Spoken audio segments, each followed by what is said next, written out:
दुनिया के इतिहास में सबसे खतरनाक प्राकृतिक आपदाओं में से एक को नियंत्रित करने में एक मील के पत्थर की तरह ये कदम है। ये है विश्व सुनामी जागरूकता दिवस। कब मनाया जाता है? वैसे तो दिसंबर 2015 में संयुक्त राष्ट्र महासभा ने 5 नवंबर को विश्व सुनामी जागरूकता दिवस घोषित किया था, जिसमें राज्यों, अंतर्राष्ट्रीय संगठनों और नागरिक समाज को सुनामी के बारे में जागरूकता बढ़ाने और उनसे होने वाले खतरों के बारे में जागरूकता फैलाना है। सुनामी शब्द जापानी शब्द त्यों यानी बंदरगाह और नामी लहर से लिया गया है। सुनामी एक पानी के भीतर की गड़बड़ी से उत्पन्न होने वाली विशालकाय तरंगों की एक श्रृंखला होती है, जो आमतौर पर समुद्र में या उसके पास वाले होने वाले भूकंप से जुड़ी होती है। ज्वालामुखी विस्फोट, समुद्र के नीचे भूस्खलन और तटीय चट्टानें भी सुनामी का कारण बन सकती हैं। इन सब की वजह से जल का द्रव्यमान विस्थापित हो जाता है और सुनामी के आने का खतरा बना रहता है। सुनामी अक्सर पानी की दीवार की तरह दिखाई देती हैं और तट से टकराती हैं।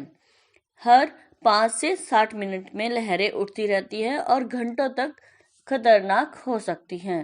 पिछले 100 वर्षों में 58 सुनामियों ने 260,000 से अधिक लोगों की जान ले ली है और ये किसी भी अन्य प्राकृतिक आपदाओं से अधिक है। पिछले 100 वर्षों में अधिकांश मौतें दिसंबर 2004 में हुई थी, जब हिंद महासागर में सुनामी आई थी। इससे इंडोनेशिया, श्रीलंका, भारत और थाईलैंड सहित 14 देशों में लगभग 227,000 लोग मारे गए थे। सुनामी के ठीक 3 सप्ताह बाद जापान के कोबो में अंतर्राष्ट्रीय समुदाय की बैठक हुई और सरकारों ने कार्रवाई के लिए उनके 10 वर्षीय होगो फ्रेमवर्क को अपनाया। जापान में एक किस्सा है जो 5 नवंबर 1854 को हुआ था। यह एक छोटी सी घटना थी। इसमें क्या था कि शाम को एक बड़ा भूकंप आया। श्री गोइये, एक ग्राम प्रधान, सुनामी को लेकर बहुत चिंतित हो गए थे। पहाड़ी की चोटी पर अपने गांव के बगीचे से गोई ने तट के किनारे स्थित घरों को देखा। ग्रामीणों को यह नहीं लगा कि सुनामी आ रही है। उन्हें तुरंत ग्रामीणों को चेतावनी देनी चाहिए। उन्होंने इनामुरा, जापान में इनामुरा कहते हैं चावल के जो सूखे पत्ते वगैरह ढेर होते हैं उनमें उन्होंने आग लगा दी, जो कि अभी अभी कटकर चावल की फसल से बने थे। आग देखकर ग्रामीणों ने शोर मचाया कि ग्राम प्रधान के घर में आग लग गई है। उन्होंने बड़ी पहाड़ी पर रास्ता बना लिया। इनामुरा को जलता देख वे दंग रह गए। उन्होंने फौरन आग बुझाने का प्रयास किया, लेकिन गोई ने ऊंचे स्वर में कहा, आग को वैसे ही छोड़ दो और सभी से कहो कि पहाड़ी पर जल्दी से आ जाएं, एक आपदा आ रही है। वे समझ नहीं पा रहे थे कि हो क्या रहा है। तभी गोई ने समुद्र की ओर इशारा किया और चिल्लाया, देखो सुनामी आ रही है। समुद्र का पानी दीवार की तरह खड़ा हो गया। ग्रामीणों ने देखा कि भयानक सफेद पानी उनके गांव को तबाह कर रहा है। वे अंत में समझ गए कि यह आग थी जिन्होंने उनकी जान बचाई।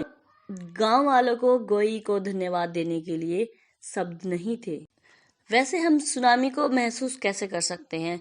हमारी मानव इंद्रियों का उपयोग करके हम सुनामी का पता लगा सकते हैं, जैसे कि बड़े स्थानीय भूकंप सुनामी का कारण बन सकते हैं। महसूस करें कि जमीन ज्यादा हिल रही है या लंबे समय तक हिल रही है। या फिर यदि आप समुद्र के किनारे हैं तो समुद्र तट पर चट्टानों, मछलियों को उजागर करते हुए समुद्र के जल स्तर में तेजी से गिरावट से पहले सुनामी हो सकती है। सुनामी अक्सर पानी की दीवार के रूप में तट पर आती है और आने वाली सुनामी ट्रेन या जेट विमान की तरह गर्जन की आवाज सुनाई देना या धाड़ सुने। तब हमें क्या करना चाहिए? जो सरकार द्वारा निर्देश वगैरह है उनकी प्रतीक्षा ना करें। जल्दी से जल्दी निचले तटीय क्षेत्रों को तुरंत छोड़ देना चाहिए और अंतर्देशीय उच्च भूमि पर चले जाना चाहिए। Please do like, share and subscribe. Thank you for watching.